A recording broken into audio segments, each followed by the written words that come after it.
Now it's time for Chapter 3, The Stupid Smelly Bus. The bus wasn't like my daddy's car at all. It was very big inside, and the seats didn't have any cloth on them. The little curly girl was sitting near the front, and so I tapped on her. "Guess what?" I said. "Mother said for me to sit there." "No," she said. "I'm saving the seat for my best friend, Mary Ruth Marple."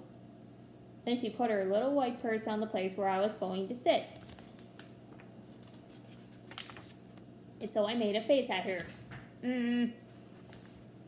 "Hurry up and find a seat, young lady," said Mr. Wu. And so I sat down across from the curly mean girl, and Mr. Wu shut the door. It wasn't a regular kind of door, though.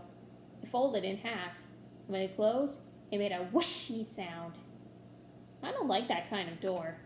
If it closes on you by accident, it will cut you in half, and you will make a squishy sound. The bus made a big roar. Then a big puff of black, smelly smoke came out of the back end of it. It's called bus breath, I think. Mr. Wu drove for a while. Then the brakes made that loud, screechy noise again. It covered my ears so it couldn't get inside my head.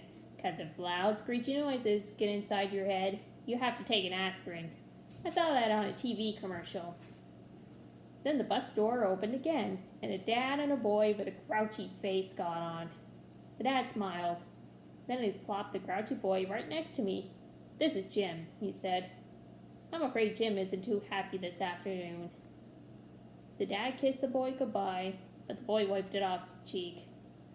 Jim had on a backpack. It was blue. I love backpacks. I wish I had one of my very own. One time I found a red one in a trash can, but it had a little bit of gushy on it and Mother said no. Jim's backpack had a lot of zippers. I touched each one of them. 1, 2, 3, 4, I counted.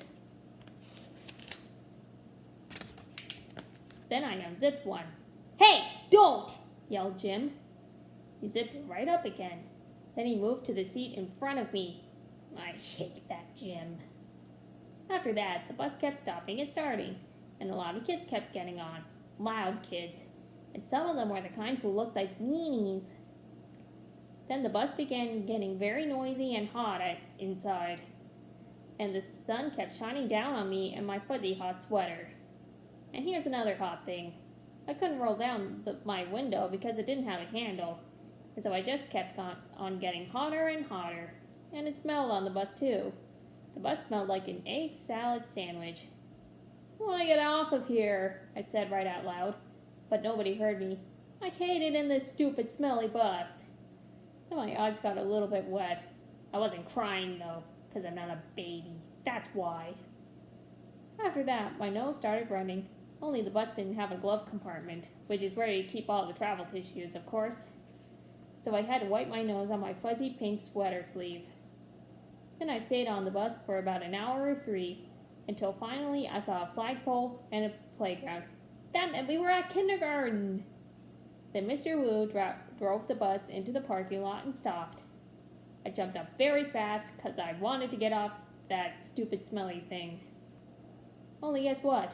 That Jim pushed right in front of me. And the curly mean girl did too. And then people started squishing me real tight. So I pushed them away and they pushed me right back. That's when I fell down. And a big foot stepped on my skirt and that looks like velvet. "Stop it!" I yelled. Then Mr. Wu hollered, "Hey, hey, hey." Then he picked me up and helped me off the bus. Mrs. was waiting for me just like my mother said. "Hi, I'm glad to see you," she called. Then I ran over to her and I showed her the big footprint on my skirt that looks like velvet. Yeah, only look what happened. I got stepped on, and so now I'm soiled. Mrs. brushed it. "Don't worry, Junie," she said. "It will come off." After that, I just folded my arms and made a frown. 'Cause guess what? She forgot my bee again.